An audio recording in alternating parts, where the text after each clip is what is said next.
Hello! Today I wanted to do my January reading wrap up, and I didn't read that much, only 4 books, and one of them was super short, so I didn't have a great start to the year, but nevertheless I wanted to tell you about the 4 books I read because I did enjoy all of them. The very first book I read at the beginning of January was a book on my Kindle called Selfish, Shallow and Self-Absorbed, and then there's a subtitle, 16 Writers on the Decision Not to Have Kids, something like that.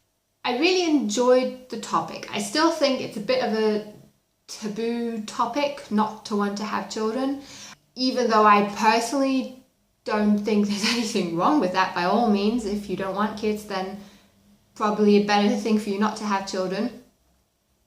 I felt like because of that I didn't enjoy the book quite as much. There are 16 essays in it, all written by authors or writers of some sort, so they're all very eloquent and well spoken, and I do think they were all good, but the reasoning doesn't change drastically after the first 3 or 4 essays, which is not surprising of course, but still wears thin a bit after a while. 3 of the authors in the book are male and 13 of the essays are written by women, and whilst I understand that it is more of a topic for women, perhaps, I still thought men were underrepresented. I understand why all the essays went into detail explaining their choices and why they didn't want to have kids. Sometimes they touch upon political, socioeconomic reasons, and I get why you feel like you have to touch on those, and I by all means don't want to suggest that I don't believe the people when they say that, but I still thought that was a bit of a shame. I actually thought the essays would have been stronger if in all those essays there had been one voice that had just said, I decided not to have children because I didn't feel like it. Didn't feel like a good time. But I really enjoyed talking about the book afterwards. So even though I think the book wasn't an amazing read, it really does make you think about it afterwards, and it gives you something to talk about later with friends, family. Yeah, that was the first book I read. And then I went on to read Dark Places by Gillian Flynn. Was it Gillian? Gillian, I think. Yeah, Dark Places, which was my 3rd Gillian Flynn novel. I had already read Gone Girl and Sharp Objects, I think it's called.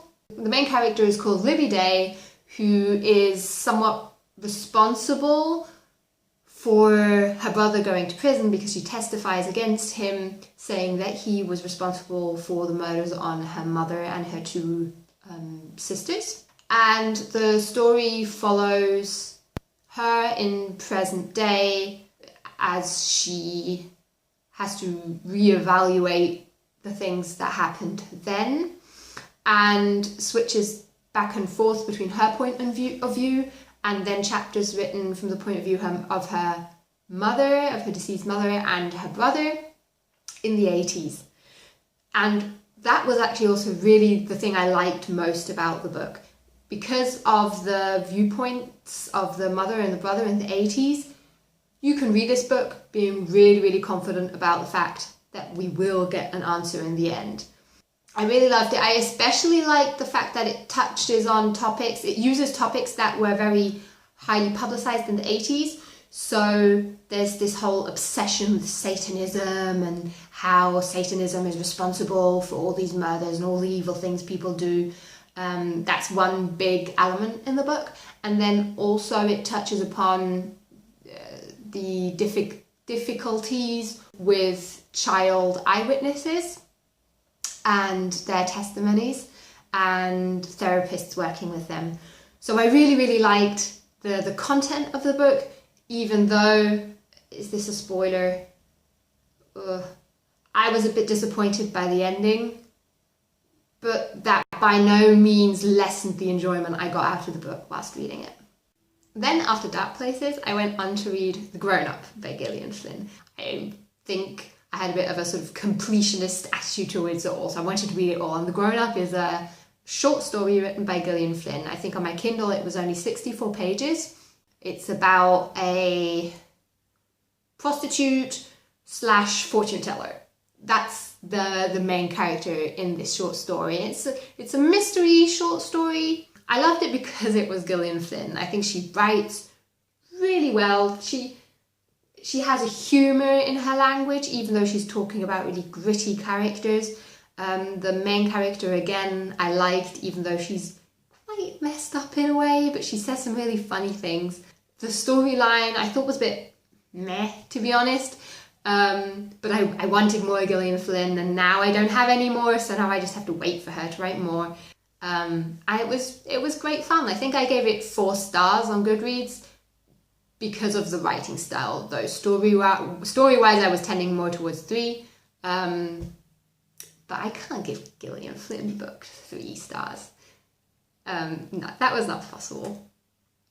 And then after the 2 Gillian Flynn stories that were both not super uplifting, I felt like a bit of an easy read.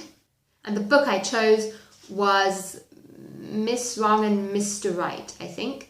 It was cheap on Amazon.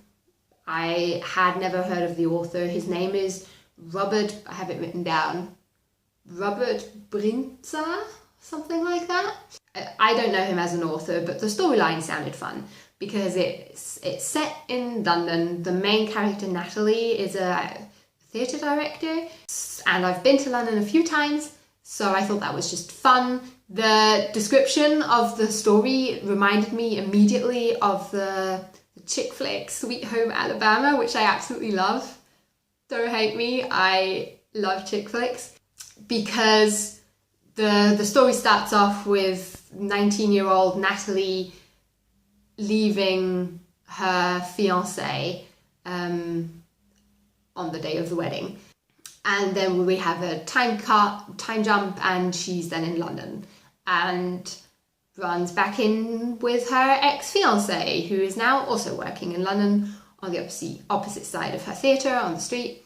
The thing I liked most about the book was her Hungarian grandmother, who's super sassy and eccentric and really pushy, and whenever she talks, she has a really thick Hungarian accent, so you can read her Hungarian accent.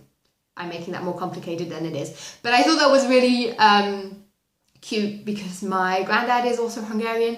I think I gave it 3 stars just because it was nothing to write home about. But if you feel like something light, feel good-ish, and maybe also something you want to be set in the UK, then I definitely recommend it. So yeah, those were the 4 books I read in January.